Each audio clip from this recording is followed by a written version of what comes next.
जैसे जैसे वो कृष्ण नाम बोलती हैं तैसे तैसे मानो ताज बेगम के पूरे शरीर में जैसे कोई स्फूर्ति जैसी आ जाती हो।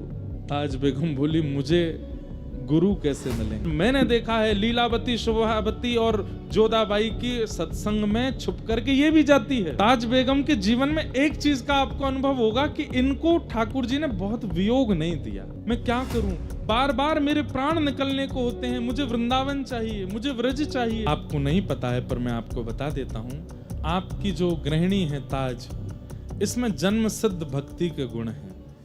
ग्रंथ में वर्णन आता है कि ताज बेगम का स्वभाव था, वो भले ही मुस्लिम कुल में जन्मी लेकिन उनके मन में दया का भाव था।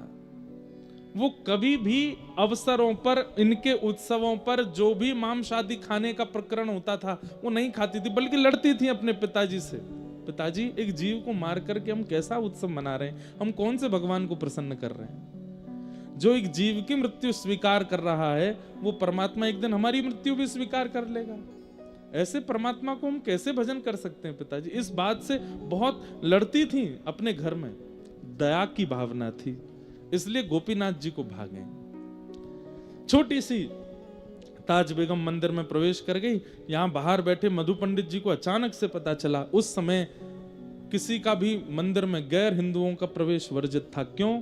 क्योंकि रूप बदल करके भीतर मंदिरों में जाते थे गैर मुस्लिम, और मंदिर में प्रवेश करके गर्भगृह में मांस के टुकड़े फेंके आते थे, अपवित्र करे आते थे।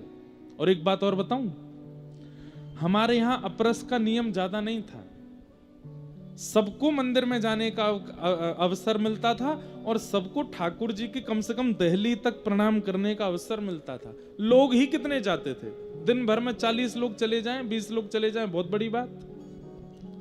सबको ठाकुर जी की दहली तक, कहीं कहीं तो ठाकुर जी के चरण छूने तक का अधिकार था। मुगलों के बाद जब अपवित्रता इन्होंने फैलानी प्रारंभ की, तब अपरस की स्थिति, सबको नीचे ही रुकना है, ऊपर कोई नहीं आएगा, पुजारी जी को कोई नहीं छुएगा, ऊपर कोई नहीं, ये सब नियम बन गए।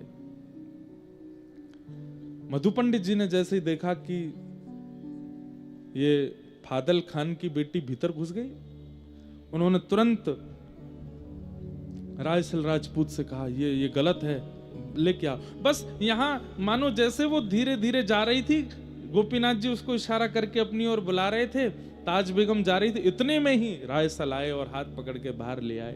वो कहती रही कि वो मुझसे कुछ कह रहे थे, वहां कोई है अंदर, लेकिन किसी ने उनकी नहीं सुनी, ले गए। ये प्रथम बार मिलन हुआ ताज बेगम का ठाकुर जी से, बस एक अनुभूति जैसी हुई। उसके बाद धीरे धीरे ताज बेगम बड़ी हुई, मदरसों में जाके पढ़ती थी, अपने धर्म के ही सब चीजें वो सीखने लगी, करने लगी, धीरे धीरे सब उनका हुआ, बड़ी हुई। एक बार फादल खान को अकबर ने दिल्ली बुलाया और फादल खान अपनी पुत्री ताज बेगम को लेकर के गए।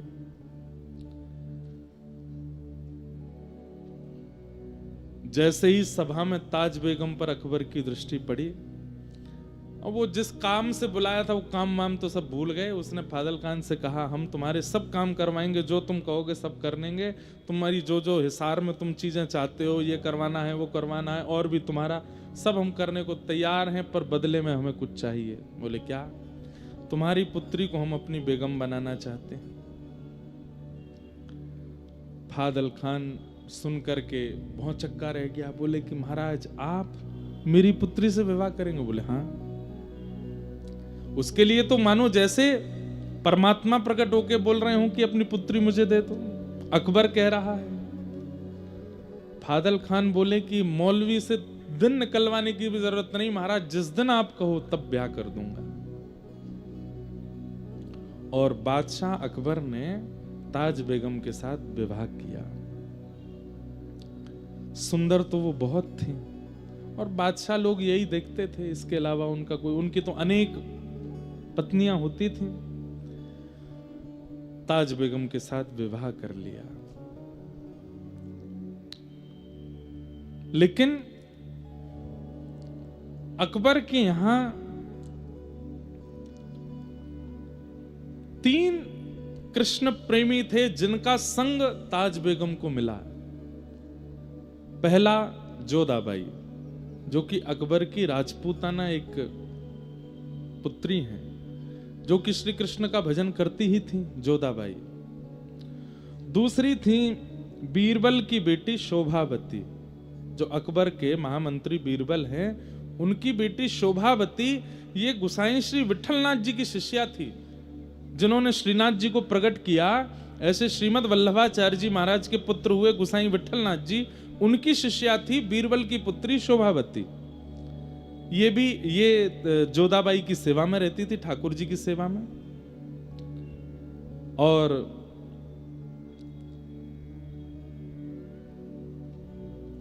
तीसरी हुई वृंदावन दास जी, एक थे, उनकी बेटी लीलावती। ये तीन अकबर के महल में कृष्ण भक्ता थी, और ये पूरे महल के सब कार्यों से बस छिप छिपा करके एकांत में तीनों इकट्ठी होती थी। और यहां शोभावती गुसाई जी से जो कथा सुन के आती थी, वो जोधाबाई को और लीलावती को बैठ करके सुनाती थी। एक दिन एक कोने में बैठ करके कथा चल रही थी, और शोभावती कथा सुना रही थी वृंदावन उद्धव प्रसंग। श्री उद्धव जी वृंदावन गए हैं, व्रज गोपियों की सुध लेने के लिए वृंदावन गए हैं। और बस वही प्रसंग कहते कहते नंद बाबा की स्थिति, यशोदा मैया की स्थिति, गोपियों की स्थिति, सखाओं की स्थिति, वृंदावन की स्थिति, यमुना जी की स्थिति कहते कहते श्री किशोरी जी की स्थिति जब कहने लगे, जोधाबाई और लीलावती तो मानो जैसे रो रो करके बेहाल हो रही थी। और उसी समय ताज बेगम नई नई आई है, महल देख रही थी, पूरा घूम रही थी, एक एक कोने देख रही थी। ताज बेगम वहां पहुंच जाती है, और वहां पहुंच करके चुपके से देखती है कि ये सब रुदन क्यों कर रहे हैं, इनके रुदन का कारण क्या है। और बैठी बैठी बस वो बाहर से सुनने लगी कि क्या बात है। और शोभावती के मुख से, जब किशोरी जी के मुख से गाया गया भ्रमर गीत, मधुपक तब बंधो मास्पशांग्रिम सपत्न्या कुछ विलुलित माला कुमकुमश्मश्रुभिर्न बहतु मधुपति स्तन्मानिनी नाम प्रसादम यदु सदसि विडम्ब्यम यस्य दूतस्त्वमित्रिक। श्री किशोरी जी उद्धव जी से कह रही हैं, अरे उद्धव, उद्धव को नहीं कह रही हैं, एक भौरे से कह रही हैं, अरे भौरे, तू एक पुष्प से रस लेता है और उस पुष्प से रस लेने के बाद फिर उस पुष्प को छोड़ के दूसरे पुष्प पर चला जाता है, दूसरे पुष्प का रस लेता है, वहां से फिर तीसरे पुष्प पर चला जाता है। तू एक पुष्प का कभी नहीं रहता, तू अनेकों का रहता है। ऐसे ही तेरे जैसा दिखने वाला वो कृष्ण है। हम ब्रज की सब गोपियों के मध्य में रास रचाया, हम सबसे प्रेम की डोर बांधी, और अब हमें छोड़ के मथुरा चला गया। तुझ में और उसमें कोई अंतर नहीं है, तुम एक से ही हो। क्या बिगाड़ा था शूर्पणखा ने त्रेता युग में, जब ये कृष्ण राम बने थे तब विवाह करने के लिए इनके सामने आई थी, उसके नाक कान काट दिए। अरे इनकी शरण में आने वालों के साथ ही ऐसा ही व्यवहार करते हैं। किशोरी जी उस भ्रमर को डांट रही हैं और सब सखियां बैठ के सुन रही हैं। ये कथा शोभावती सुना रही है जोधाबाई और लीलावती को, और बाहर बैठी बैठी सुन रही हैं ताज बेगम। जैसे जैसे वो कृष्ण नाम बोलती हैं, तैसे तैसे मानो ताज बेगम के पूरे शरीर में जैसे कोई स्फूर्ति जैसी आ जाती हो। अचानक से कृष्ण कृष्ण कृष्ण कहते जब किशोरी जी आर्तनाद करने लगी, रुदन करने लगी, और ये बात जब शोभावती सुना रही थी, तो मानो जैसे बाहर बैठी हुई ताज बेगम का मन स्थिति ऐसी विचलित होने लगी। तभी वहां पास में रखे किसी वस्तु का स्पर्श हुआ, जोर की आवाज हुई, भीतर का जो ध्यान था वो टूट गया। उठ करके लीलावती बाहर गई तो देखा वहां पर मूर्छा अवस्था में पड़ी है ताज बेगम। तीनों उसको लेकर के भीतर आए। शोभावती बोली, ये स्थिति तो किसी अत्यंत प्रेमी की होती है। नेत्रों में आंसू हैं, मुख कंपायमान हो रहा है, शरीर पूरा ज्वर से चढ़ रहा है, ये स्थिति इसकी कैसे हो गई?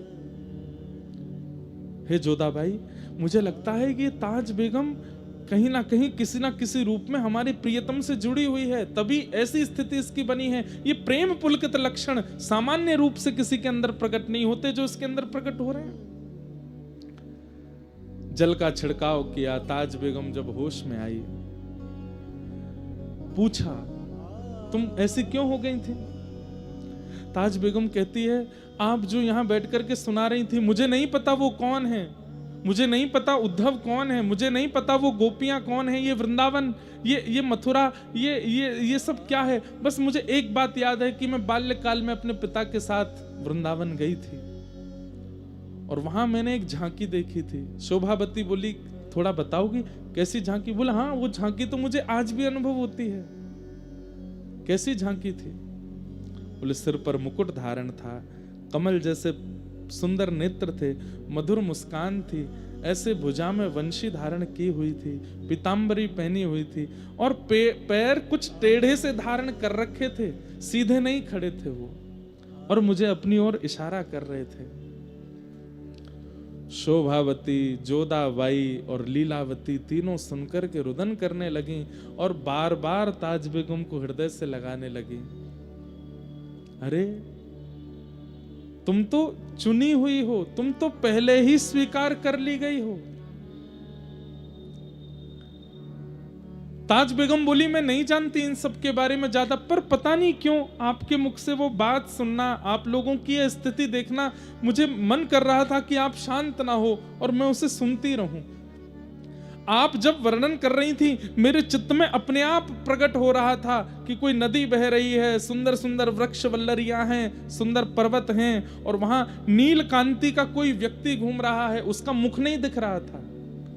ये सारे अनुभव होना सामान्य बात नहीं थी एक जोधाबाई के लिए, जो मदरसों में पढ़ी है, जिसने पूर्ण रूपेण संपूर्ण मुस्लिम भावों को अपने जीवन में रखा है। वो कैसे अनुभव कर सकती है इन बातों का?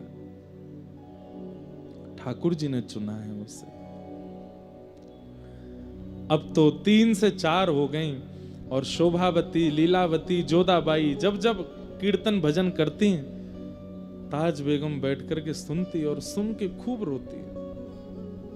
लेकिन ताज बेगम अकबर को इतनी प्रिय थी, वो ज्यादा देर अपने से दूर उसको रहने नहीं देते थे, और ये घूम घूम करके आती और बस इनसे योजना बनवाती कि कैसे भी मुझे उनसे दूर लाओ। जोधाबाई के ठाकुर जी का उत्सव होता, ताज बेगम खूब उसमें आनंद करती। यही कथाओं की श्रृंखला चलती गई और चलते चलते कुछ समय वर्ष निकल गया। आज ताज बेगम शोभावती से कहती है, मुझे ऐसा क्यों लगता है कि मैं एक जगह रुक गई हूं, उससे आगे नहीं बढ़ पा रही हूं। मैं एक स्थान पर ही, एक भाव में ही हूं, उससे ऊपर मेरे भाव जा नहीं पा रहे हैं। आप नित्य कथा सुनाती हैं, पर मेरी स्थिति एक ही जगह, मानो जैसे मैं कहीं फंस गई हूं। उससे आगे बढ़ने का, इस पथ पर और आगे जाने का, जिस प्रियतम की आप चर्चा सुनाती हैं, उनसे और मिलने का और क्या उपाय हो सकता है? तब शोभावती कहती है, गुरु आश्रय, शरणागति, गुरु दीक्षा, ब्रह्म संबंध, यही हैं वो नियम जिनसे कोई गुरु तुम्हें स्वीकार, मतलब भगवत प्राप्त व्यक्ति तुम्हें स्वीकार करे तो तुम्हारी गति बढ़ने लगेगी। ताज बेगम बोली, मुझे गुरु कैसे मिलेंगे? बोले, मेरे गुरुदेव गुसाई श्री विठलनाथ जी हैं, तुम चाहो तो उनसे दीक्षा ले लो। बोले, कैसे लूंगी मैं? मुझे कभी बादशाह जाने नहीं देंगे, और बादशाह आप लोग जानते हैं कि वो 24 घंटे मेरी पहरेदारी सी करते रहते हैं, पूछते रहते हैं कहां है ताज, कहां है ताज, कहां है। उन्हें 24 घंटे मैं चाहिए हूं। इन सबके बीच से निकल करके गुरु आश्रित होना, ये कैसे होगा? बहुत ध्यान से सुनिए, आज पहली बार हम इतने विस्तार से सुना रहे हैं ताज बेगम का चरित्र। तब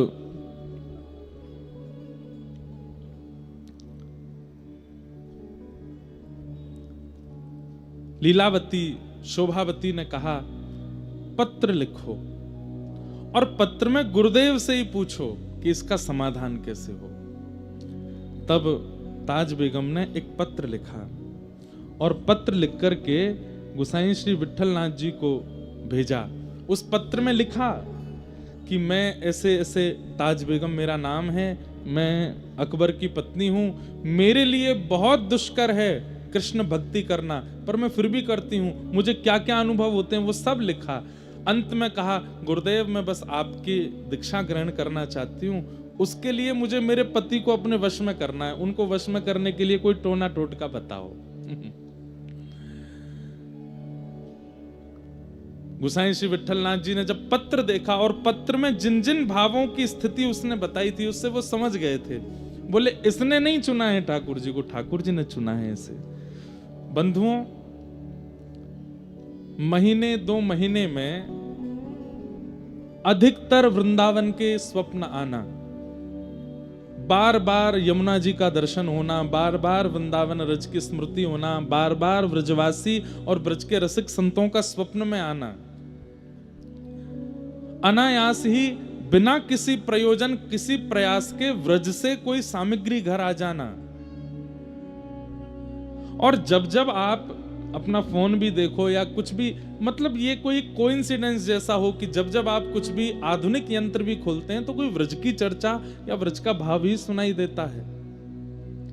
और इसमें सबसे विशेष है कि स्वप्नावस्था, आपकी निद्रा अवस्था में व्रज बार बार आपके चित्त में आता है, तो कहीं ना कहीं गुरु या गोविंद के द्वारा आप स्वीकार किए जा चुके हो, ये उसका प्रमाण है। ताली तो आपने ऐसे बजाई जैसे सबको स्वप्न आता है वृंदावन का, नहीं। महीने में 1 बार आ गया, 2 महीने में 2 बार आ गया, ये नहीं, बार बार आता है, बार बार स्मृति होती है वृंदावन की, कुंज गलियों का अनुभव होता है। कभी निधिवन राज का दर्शन, कभी वृंदावन के श्री सेवा कुंज का दर्शन, कभी श्री राधा रमन लाल जी का दर्शन, कभी राधा वल्लभ जी का दर्शन, और नहीं तो वहां के रसिक संतों का दर्शन, वहां के ब्रजवासियों का दर्शन। और वृंदावन भी आज वाला वृंदावन नहीं, या वो वाला वृंदावन नहीं जो आप पहले देख करके आए हो, भीड़ भाड़ है, लोग बाग मार काट मची है दर्शन की, नहीं।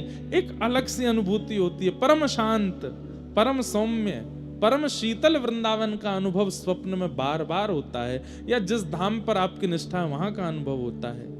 तो गुरु गोविंद के द्वारा आप स्वीकार किए जा चुके हो, बस बताइएगा नहीं किसी को, होने दीजिए, होने दीजिए उस अनुभूति को, बार बार होने दीजिए उस चिंतन को।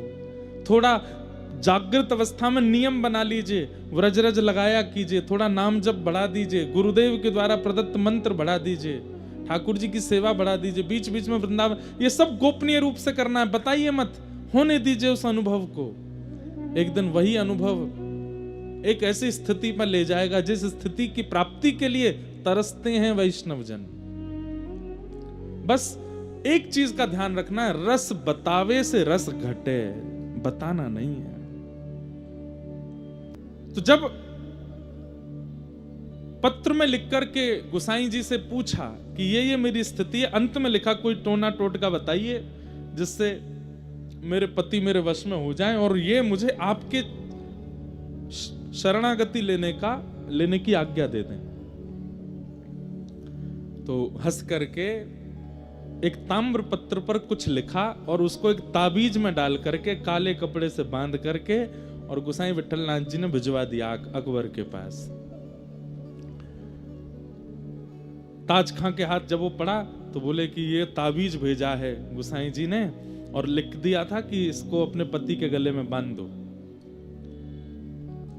ताज खां से प्रेम तो करता ही था अकबर। गई और जाकर के पति से कहा, देखो आपको नजर ना लगे, आपको कोई इतने, आप युद्ध में जाते रहते हो, आपकी सुरक्षा के लिए मैंने एक ताबीज बनवाया है, आपको पहना दूं। वो प्रेम तो इतना करता है, अरे तुम जो चाहे को लाओ पहना दो, गले में पहना दिया। अब अकबर की 1 2 3 4 नहीं, अनेकों पत्नियां थीं। वो सब ताज बेगम से चिढ़ती थी। उन सब ने ये देखा कि इसकी कोई ऐसी बात निकाल के लाओ कि जो हम अकबर को बताएं तो वो इसको त्यागे।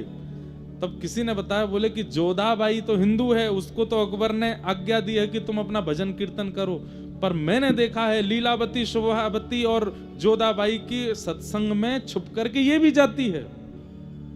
और कहीं ना कहीं अकबर के गले में जो ताबीज है, इसने किसी हिंदू फकीर से बनवा के मंगवाया है अकबर को अपने वश में करने के लिए।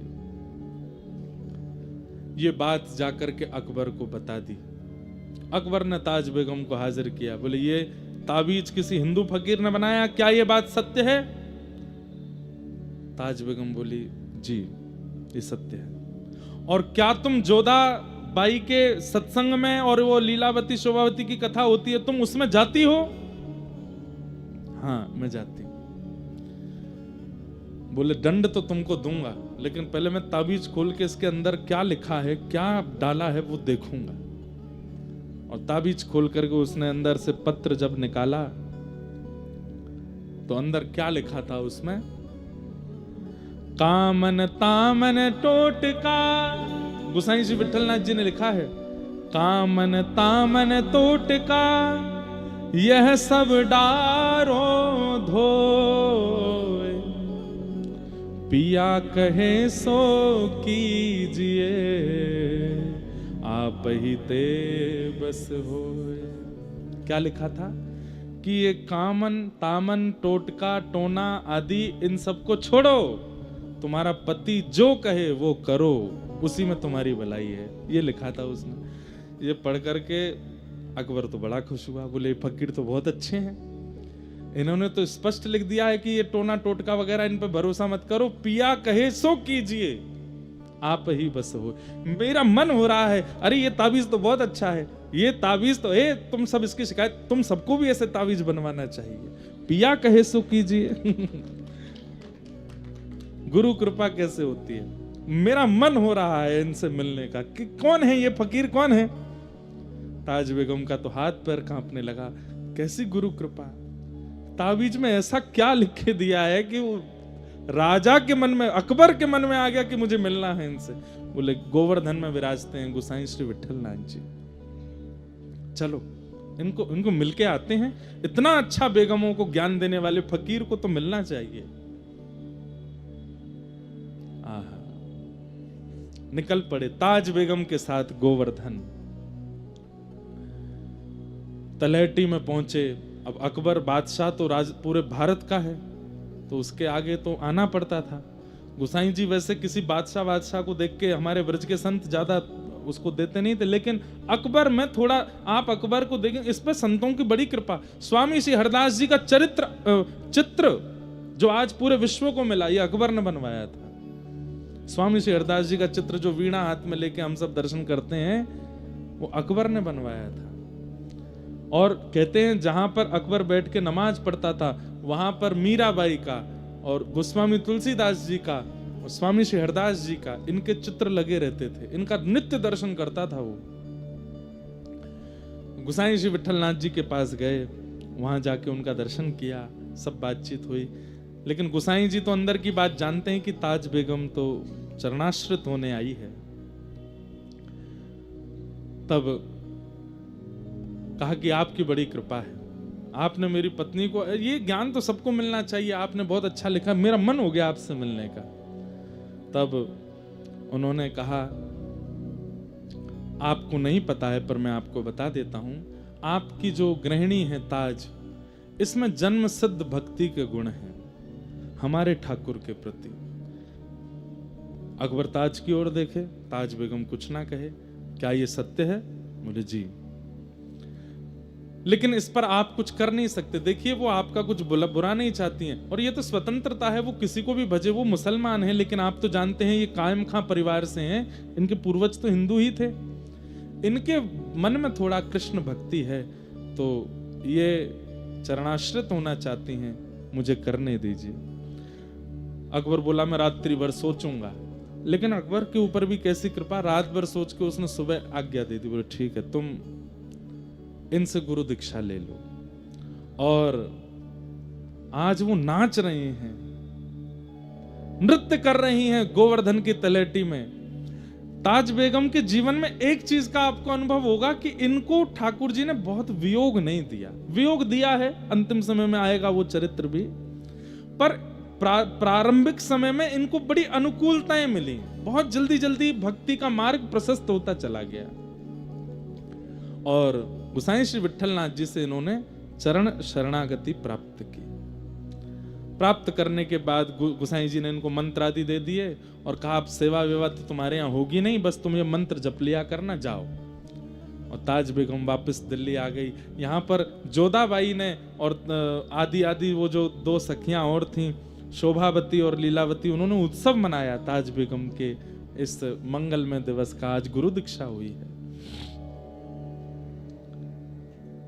ताज बेगम अब लिखने लगी हैं।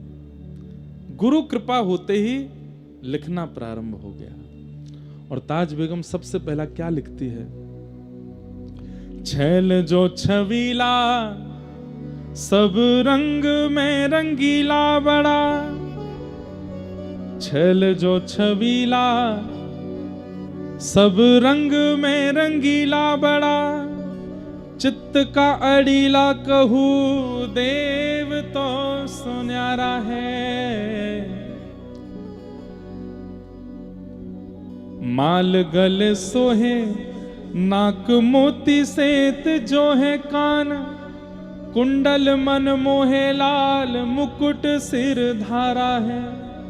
दुष्ट जन मारे सब संत जो उबारे ताज, चित्त में निहारे प्रण प्रीत करवारा है। नंदजू को प्यारा जिन कंस को पछाड़ा, वह वृंदावन वारा कृष्ण साहिब हमारा है।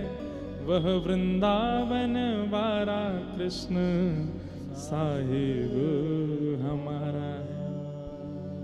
और ताज बेगम लिखती हैं और सुनकर के जोधाबाई आदि सब निहाल हो जाती है। एक बात तो मैं कहता हूं बंधुओं, जो पाएगा वो गाएगा, वो बिना गाए रह नहीं सकता। और पाए बिना गा रहा है, बिना पाए ही गा रहा है, तो इसका मतलब पाने वाला है। गा रहा है तो इसका मतलब पाने वाला है। गाने वाले की दो ही स्थिति हो सकी, या तो पा चुका है या पाने वाला है। आजकल भी कई लोग रचनाएं करते हैं, पर रचनाओं में लोक रंजन की भावना ज्यादा होती है। लोक रंजन की भावना, ये रीझ जाएं, ये रीझ जाएं। कई बार हम भजन गायकों को भी देखते हैं, बड़े बड़े मंचों पर आते हैं, तो गाते समय ठाकुर जी का स्तवन नहीं कर रहे होते, वो लोगों को देख रहे होते। देखा शब्द पर, मैंने देखो क्या लिखा, मैंने ये शब्द कैसे लिखा। वो लोक रंजन की भावना आ जाती है उनके चित्त में। लोक रंजन के लिए तो बड़े बड़े कवि भी लिखते हैं, लेकिन ठाकुर जी के रंजन के लिए ठाकुर जी की कृपा से ही लिखा जाता है। कितने सुंदर शब्द लिखे।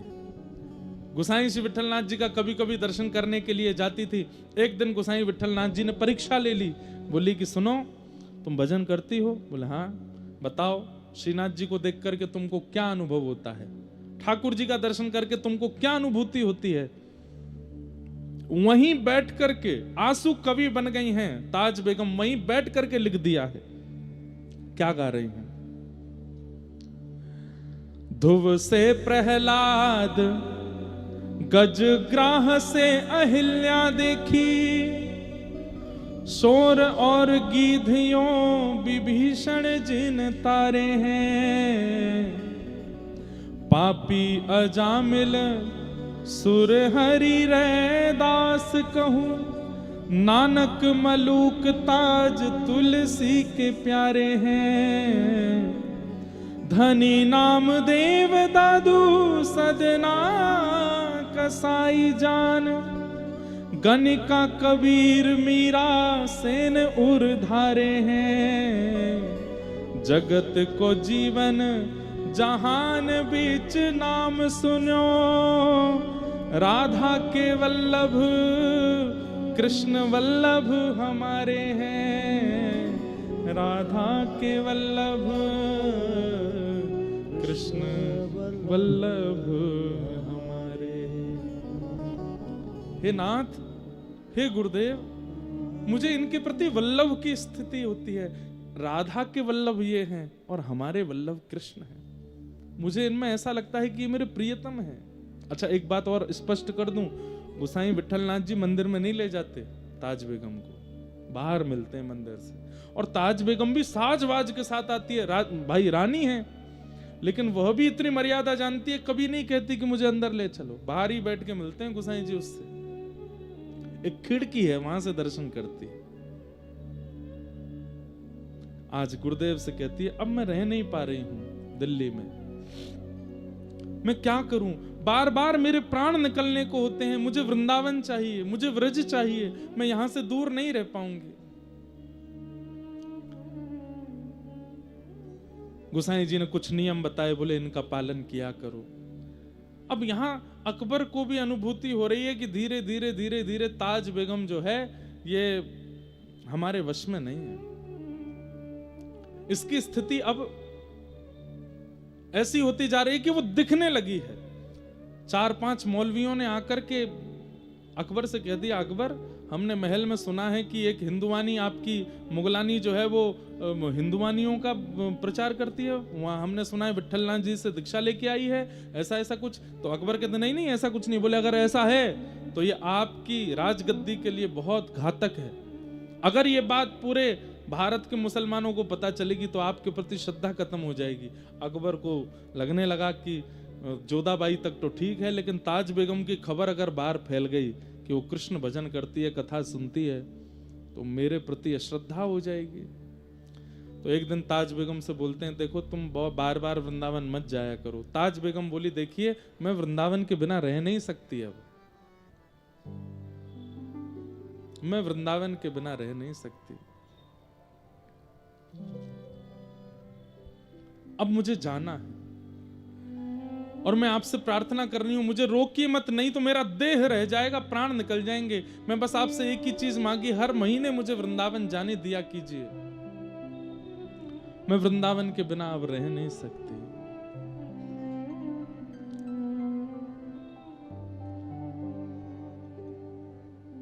कन्हैया कन्हैया पुकारा करेंगे, लताओं में व्रज की गुजारा करेंगे। कन्हैया कन्हैया पुकारा करेंगे, लताओं में व्रज की गुजारा करेंगे। ओ जो रूठेंगे हमसे वो बांके बिहारी, जो रूठेंगे हमसे वो बांके बिहारी। जो रूठेंगे हमसे वो बांके बिहारी, जो रूठेंगे हमसे वो बांके बिहारी। ओ चरण पड़ उन्हें हम मनाया करेंगे। ओ चरण पड़ मनाया करेंगे। चरण पड़ उन्हें मनाया करेंगे। चरण पर मनाया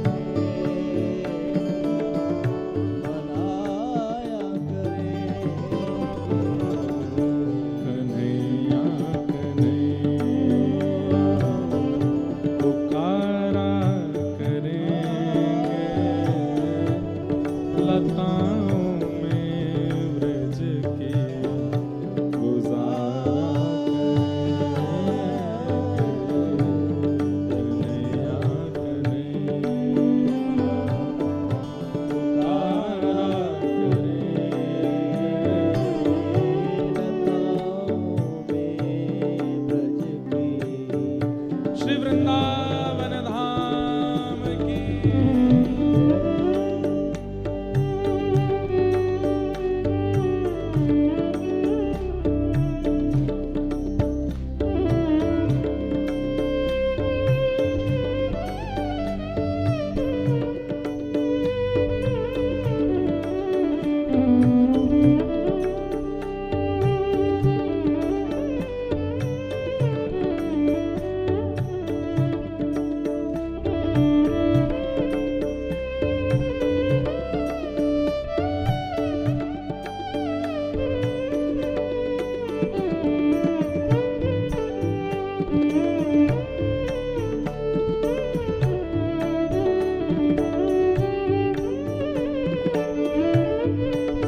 ओ बना के हृदय में हम प्रेम मंदिर, बना करके हृदय में हम प्रेम मंदिर, ओ वहीं उनको झूला झूलाया करेंगे, वहीं उनको झूला झुलाया करेंगे,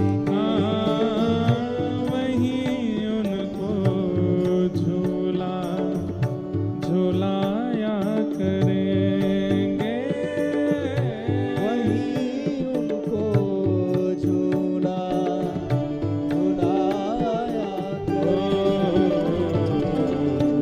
कन्हैया कन्हैया पुकारा करेंगे, लताओं में ब्रज की गुजारा करेंगे, कन्हैया कन्हैया पुकारा करेंगे, लताओं में ब्रज की गुजारा करेंगे। और हाँ उन्होंने नचाए हैं ब्रह्मांड सारे, उन्होंने नचाए हैं ब्रह्मांड सारे, उन्होंने नचाए हैं ब्रह्मांड सारे, उन्होंने नचाए हैं ब्रह्मांड सारे, मगर अब उन्हें हम नचाया करेंगे, मगर अब उन्हें हम नचाया करेंगे, ओ मगर अब उन्हें हम नचाया करेंगे, मगर अब नचाया कन्हैया कन्हैया पुकारा करेंगे, लताओं में ब्रज की गुजारा करेंगे, कन्हैया कन्हैया पुकारा करेंगे, लताओं में ब्रज की गुजारा, वृंदावन वृंदावन वृंदावन रहो रे, हे वृंदावन वृंदावन वृंदावन चलो रे, हे वृंदावन की गलियों में राधे राधे कहो रे, गलियों में राधे राधे कहो रे, हाँ वृंदावन की गलियों में राधे राधे कहो रे, वृंदावन की गलियों में राधे राधे कहो रे, श्री वृंदावन वृंदावन वृंदावन रहो रे, श्री वृंदावन वृंदावन वृंदावन कहो रे, हे वृंदावन की गलियों में राधे राधे कहो रे, श्री वृंदावन की गलियों में श्यामा श्यामा रटो रे, गलियों में श्यामा श्यामा जय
जाया करेंगे, फिर वो कहाँ भाग जाया करेंगे।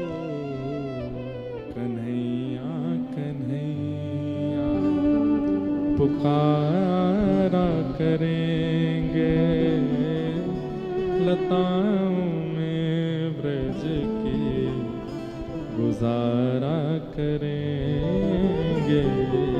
कन्हैया कन्हैया बैठ जाओ। पुकारा करेंगे, लताओं में ब्रज की गुजारा और करेंगे। ताज बेगम की स्थिति देख करके अकबर ने ये निर्णय ले लिया कि बाकी सब मेरी पत्नियां तो दिल्ली रहेंगी, ताज को मैं आगरा के किले में रखूंगा। और ताज बेगम को लेकर के आगरा चले गए ताकि बाकी मुसलमानों की नजरों से ये दूर रहे, क्योंकि जिस स्थिति में जा चुकी है वहां से निकल नहीं पाएगी। और वहां से वृंदावन भी पास है, जब इसका मन होगा चली जाया करेगी।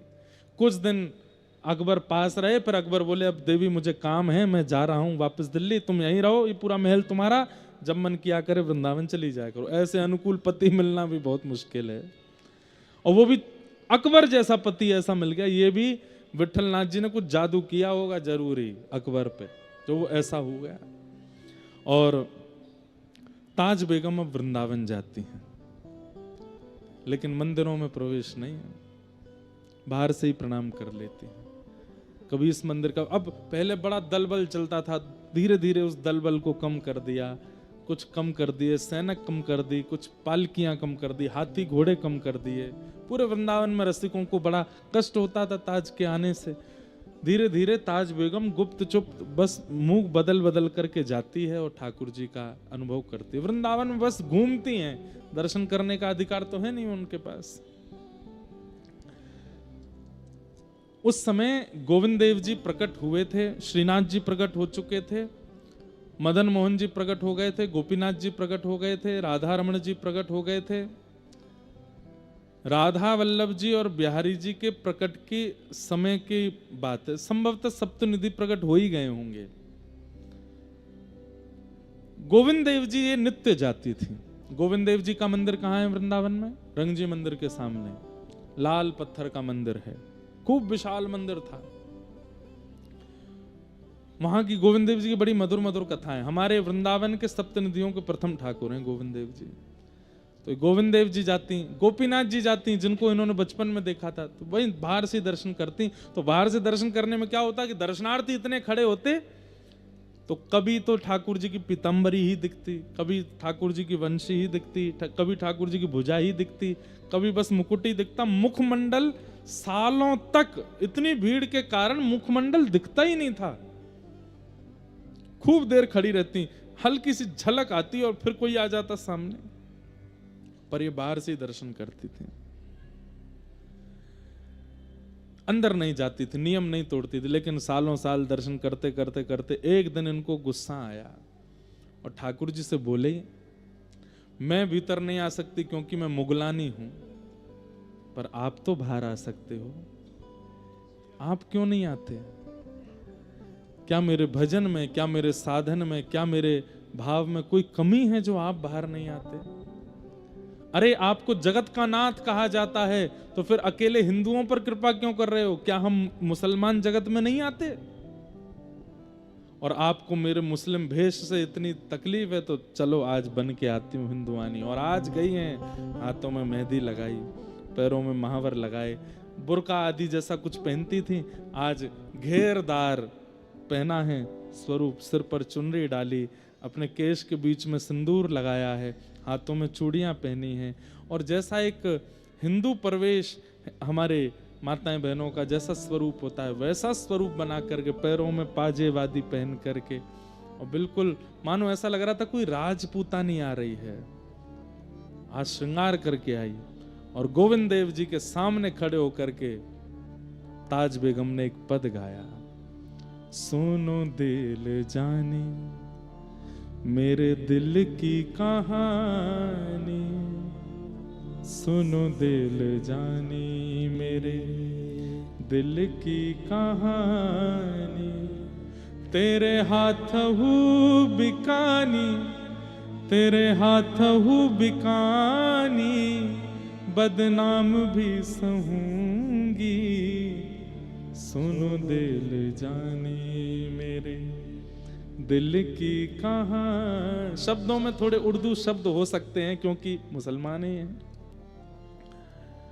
देव पूजा ठानी में नवाज हूँ भुलानी, तजे कलमा कुरान तेरे गुणन गहूंगी मैं। क्या देखना चाहते हैं आप?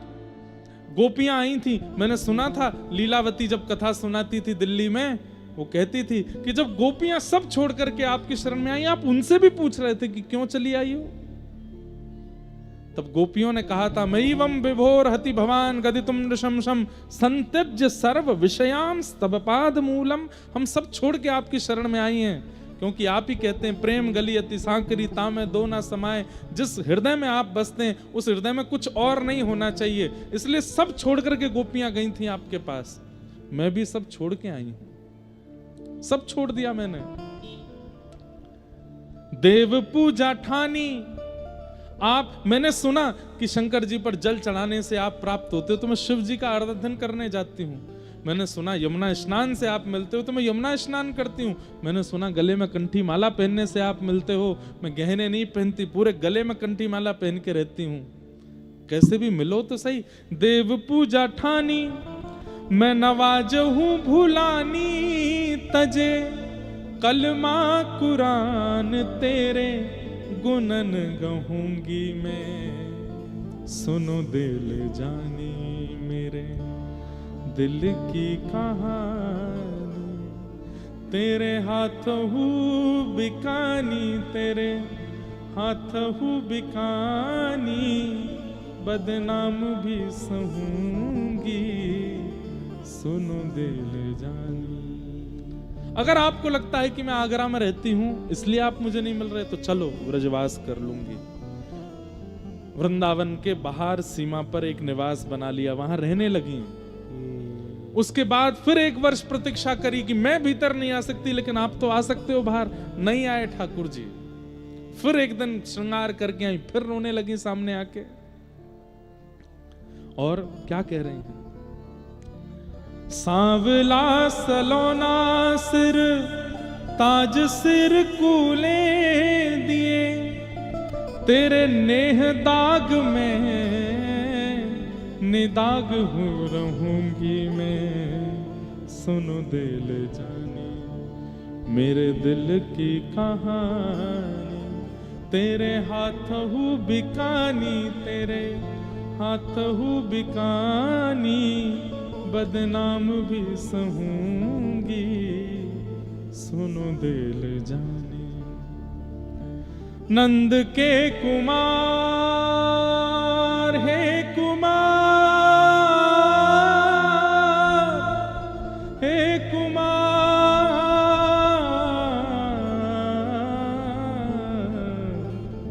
नंद के कुमार कुर्बान तेरी सूरत पे, हूँ तो मुसलमानी हिंदुआनी हो रहूंगी मैं। आज से सिंदूर भरूंगी, हाथों में चूड़ी पहनूंगी, महावर लगाऊंगी। जैसे आपको हिंदू प्रिय है तो मैं हिंदू बन के रहूंगी। सुनो दिल जानी मेरे दिल की कहानी। तेरे हाथ हूँ बिकानी, तेरे हाथ हूँ बिकानी, बदनाम भी सहूंगी, सुनो दिल जानी।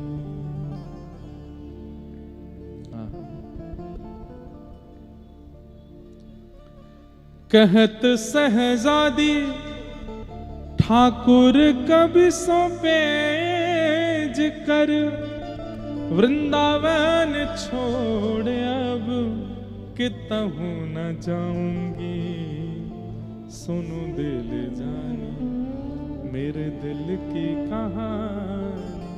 सालों साल रोज जाती हैं गोविंद देव जी और यही पद गाती हैं गोविंद देव जी के सामने बैठ के। देखती हूं आप हटीले हो तो मैं आपसे ज्यादा हटीली हूं, कब तक नहीं आओगे बाहर मुझसे मिलने। दर्शन बंद होने के बाद ताज बेगम निकल जाती थी, कोई संत महापुरुष कोई सत्संग कर रहे होते तो वहां बैठ के सुनती थी। भोजन पानी त्याग दिया है कि नहीं मिलेंगे तो फिर अन्न ग्रहण नहीं करूंगी। मैं मंदिर की पवित्रता देख के भीतर नहीं आऊंगी, पर आपको बाहर आना पड़ेगा, मेरी जिद है अब। तभी एक दिन अचानक से मानो ताज बेगम को रात्रि यमुना पुलिन पर जिस कुटिया में रहती थी वहां पड़े पड़े स्मरण हुआ कि अरे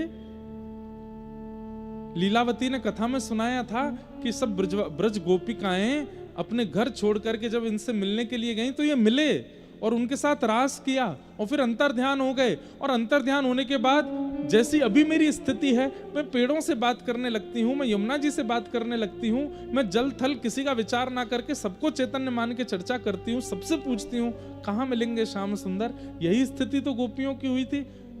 फिर क्या किया था उन गोपियों ने, क्या बताया था लीलावती ने? अरे उसने बताया था यमुना तट पर श्री किशोरी जी की शरण ग्रहण की थी और किशोरी जी की शरण ग्रहण करने पर गोपी गीत गाया था। और तब श्याम सुंदर ताशाम आविर्भूत सौरी स्मयमाय मुखाम्बुज पीतांबर दरश रघवी साक्षान मनमत प्रकट हो गए थे ठाकुर जी। अरे मैं किशोरी जी के पास तो गई ही नहीं अभी तक। तब ताज बेगम बरसाना जाती है और श्री जी के महल पर नहीं चढ़ती है, बस नीचे से ही पुकार रही है श्री जी को, नीचे से ही शिकायतें कर रही है, मैंने सब छोड़ दिया, सब त्याग दिया। देखिए ना आपके वल्लभ कितना सताते हैं हमें। हे किशोरी जी, आपकी कहानी लेकर के, आपकी आशा लेकर के आज फिर जा रही हूं, कह दो, समझा दो इन्हें, मिले मुझसे। बंदी बनूंगी राधा रानी महारानी जो की, तुर्किन बहाए नाम गोपिका रखूंगी मैं। सुनो दिल जानी मेरे दिल की कहानी, तेरे हाथ हूँ बिकानी, तेरे हाथ हूँ बिकानी, बदनाम भी सहूंगी, सुनो दे ले जानी। और आज किशोरी जी को प्रणाम करके गई, गोविंद देव जी के सामने जाकर के गाने लगी, लेकिन आज भी ठाकुर जी नहीं आए। रोती बिलखती चली गई अपनी कुटिया में। आज 4-5 दिन हो गए, कुछ खाया पिया नहीं है और बस अब सोच लिया अब इनके पास भी नहीं जाऊंगी। किशोरी जी भी इनसे ही मिल गई हैं, वो भी कोई कृपा नहीं कर रही हैं। और पड़ी पड़ी बस बोली अब बस यहीं प्राण त्याग दूंगी, अपने इस देह को अंत कर दूंगी। और सुन लो हे गोविंद देव, सुन लो मेरी बात, तुमसे कह करके जा रही हूं, यहीं यमुना जी के तट पर वृंदावन में तुम्हारा दर्शन करते हुए आज प्राण त्याग दूंगी मैं अपने। इस जन्म में नहीं मिलोगे तो अंत में आपका स्मरण करते हुए, वृंदावन का स्मरण करते हुए, यमुना जी का स्मरण करते हुए जब प्राण त्यागूंगी तो अगले जन्म में वृंदावन वासिनी बन करके आऊंगी, फिर तुम्हें प्राप्त करूंगी, छोड़ूंगी नहीं। एक बार आ गई हूं शरण में, अब नहीं छोड़ूंगी। शायद मेरे मुसलमान होने से ही तुमको दिक्कत है, तो मैं ब्रजवासिनी बन करके आऊंगी। बस इसी विरह में यमुना जी और सबसे प्रार्थना कर रही है, मेरे प्राण ले जाओ, अब नहीं जीवित रहना।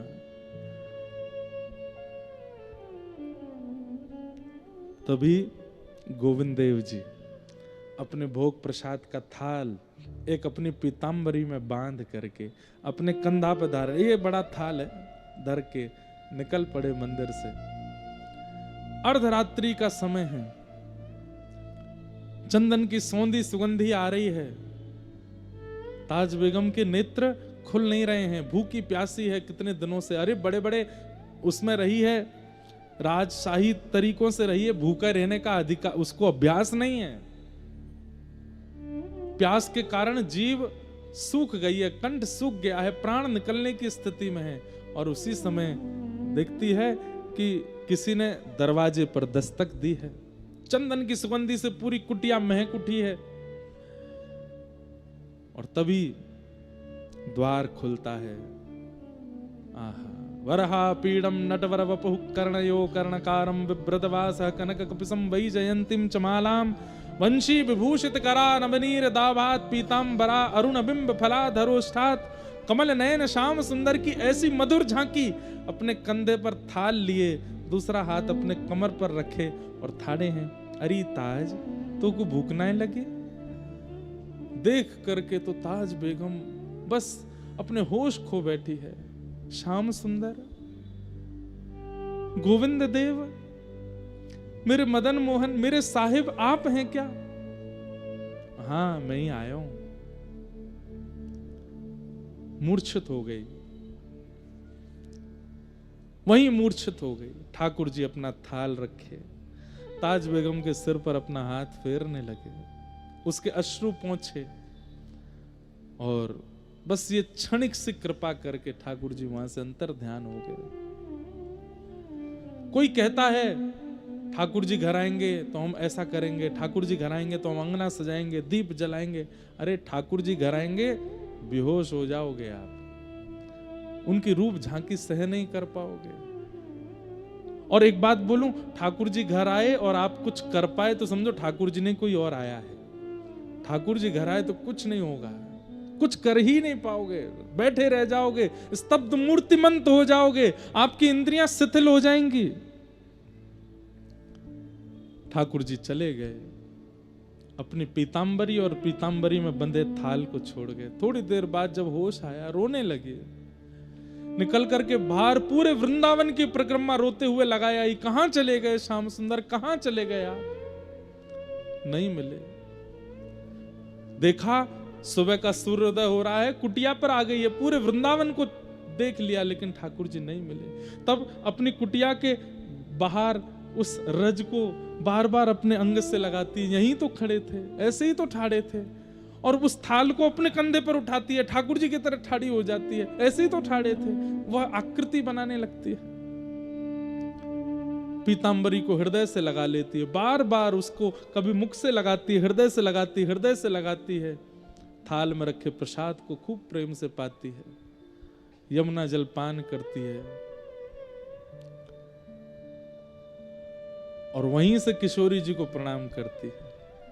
आज तक बरसाने नहीं गई थी तो नहीं आए, हे श्यामाजू कल आपकी शरण में आई तो देखो नंदन नंदन थाल लेकर के आए, मुझे पवाने के लिए आए। बस अब कुछ नहीं चाहिए, बस ये दर्शन अवलोकन हो गया और कुछ नहीं चाहिए। बस अब एक ही आश है, मुझे ले जाइए, मैं अब नहीं रह सकती इस संसार में। यमुना जल से थाल को पहुंच करके किसी के हाथ मंदिर भिजवा दिया। मंदिर के पुजारी ढूंढ ही रहे थे थाल कहां चला गया। जब थाल आया और पीतांबरी रखी देखी तो बोले कहां से लाए हो? बोले ताज बेगम के यहां से। पुजारी जी ने आके ताज बेगम से पूछा, थाल तुम्हारे पास कैसे आया? बोले कि क्या मेरी सामर्थ्य है लाने की? नहीं तो कैसे आया होगा, समझ जाइए। आप सुबह गए थे तो क्या मंदिर ताला खुला हुआ था? बोले नहीं। तो सोच जाइए कैसे आया था। पुजारी जी को ये बात समझ आ गई और उन्होंने जाकर के पूरे वृंदावन में ये बात फैला दी कि श्री ठाकुर जी ताज बेगम के यहां जाते हैं। अब तो यश होने लगा ताज बेगम का, घबरा गई इससे, ये नहीं चाहिए था मुझे। अब तो जहां से निकलती हैं लोग प्रणाम करते हैं, दंडवत करते हैं। अब तो मंदिर के द्वार खोल दिए, बोले भीतर आ जाओ, दर्शन कर लो। ताज बेगम कहती नहीं, ये सब नहीं चाहिए था। आधी रात में ही वृंदावन छोड़ करके महावन चली गई, गोकुल के पास।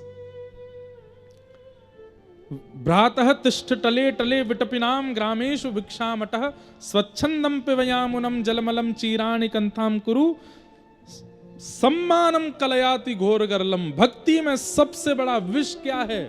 बहुत सम्मान मिलना। मिलना दोष नहीं है, उस सम्मान को ग्रहण करना ये बहुत बड़ा विष है। भक्ति घटेगी। हमसे पूछिए कितना अपने आप को बचाना पड़ता है, इतना सम्मान देते हैं, इतना सब कुछ मिलता है, नहीं स्वीकार करना, मतलब उनको तो दिखाना पड़ता है कि सब स्वीकार है, पर मन से उसका त्याग करना पड़ता है, नहीं तो भक्ति में शून्यता आ जाएगी।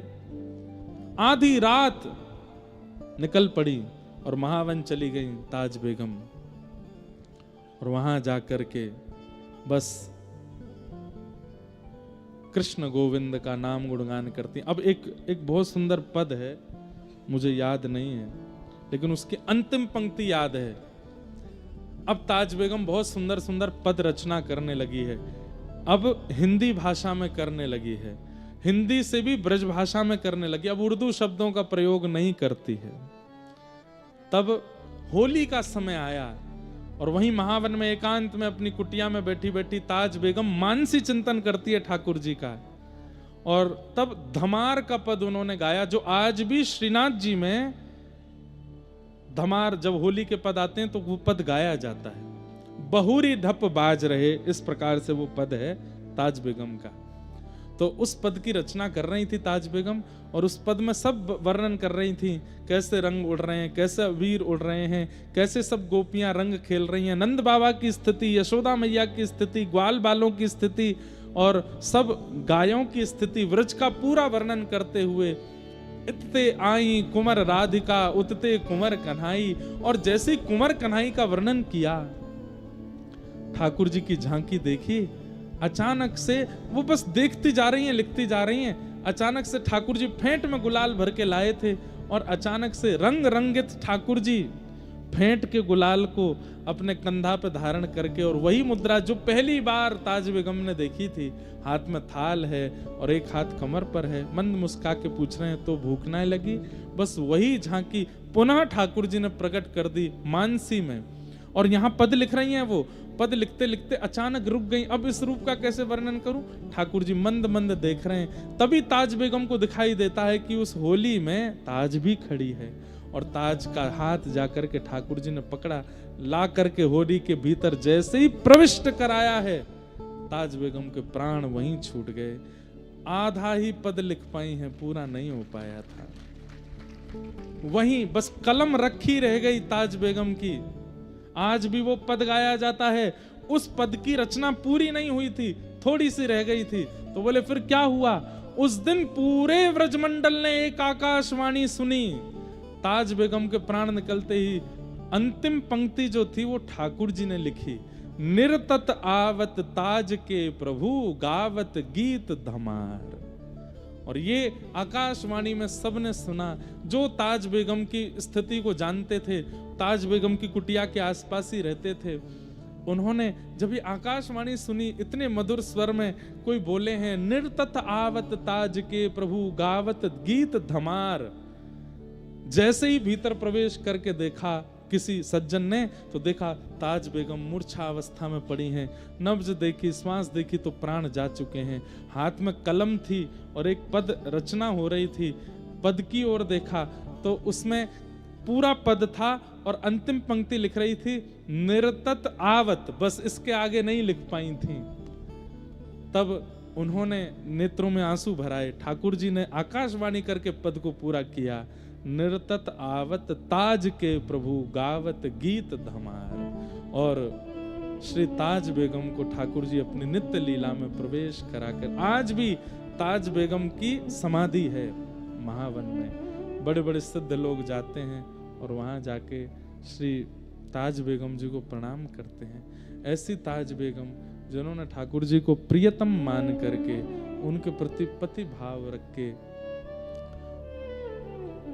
इतने विपरीत परिस्थिति परिवार में जन्म लेकर के भी लेकिन विश्वास अटल करके ठाकुर जी को स्वीकार। मैं फिर कहूंगा, आप अपने व्यवहार स्वभाव का निर्माण अच्छा कर लीजिए। आप ठाकुर जी को नहीं स्वीकार करो, ठाकुर जी आपको स्वीकार करेंगे। आप तो केवल अपने स्वभाव का निर्माण, विचारों का निर्माण, व्यवहार का निर्माण अच्छा करो, ठाकुर जी आपको स्वीकार करेंगे। ये बात निश्चित है। ताज बेगम मुसलमान परिवार में जन्मी, अकबर की पत्नी बनी, इतनी विपरीतताएं होते हुए भी ठाकुर जी ने उनको स्वीकार किया। साधन नहीं था उनके पास, नाम जप नहीं था उनके पास, केवल व्यवहार था, विचार था, स्वभाव था, जिससे गुरु भी मिले और गोविंद भी मिले, दोनों की प्राप्ति हुई। ऐसी ताज बेगम के मंगल भाव को हम प्रणाम करते हैं, बार बार वंदन करते हैं। लेकिन एक मूल बात, जिनकी कृपा से ताज बेगम को ठाकुर जी की प्राप्ति हुई, कौन है? श्री किशोरी जी, हमारी श्री राधा रानी। उनकी कृपा के बगैर तो ठाकुर जी प्राप्त होंगे ही नहीं। उन्हीं की कृपा से, उन्हीं के भाव से शाम। तो अब ये बात है कि वृंदावन रसिकों को श्री जी को मनाना चाहिए, उनकी अनुकूलता धारण करो और श्री जी प्रसन्न हो जाएं तो श्री जी प्रसन्न होकर के ठाकुर जी की प्राप्ति करा देते हैं।